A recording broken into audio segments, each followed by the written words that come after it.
So I dropped out of middle school to take care of my family. I had 4 brothers and sisters. Oh, wow. So the idea of even owning a business, running a company, doing any of that just was completely unfathomable. And I was also, I weighed 400 pounds. I was 200 pounds overweight. So just no future, no direction. And then, a lot of bad things happened to us. We lost our car, we lost our house.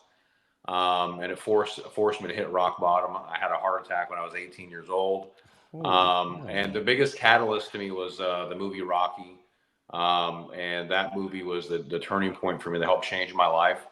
And it gave me a reference and precedence that if anyone can change and become, on top of the world, that you can do it. And it gave me the positive proof that could actually happen. So that was like the catalyst to help me to get in shape, change my diet, lose the weight, go back to school. So I went to school for finance and economics, studied Warren Buffett. And I ran into a very old friend of mine that was actually in mortgage, and I hadn't seen him like in 6 years. And this is before the subprime crash. And he was living on top of the world, just, making big money, big life, the whole thing. And at that time, I didn't even know what a mortgage was. So I came and worked with him for a little bit, shadowed it. And the name of the company at that time was AmeriQuest Mortgage. It was the biggest subprime lender in America. And so anyway, learned the business, fell in love with it. They were the biggest subprime lender. That a call center set up. They were doing basically like hard money, subprime cash out loans. And they had a very systematized, very organized model that I fell in love with.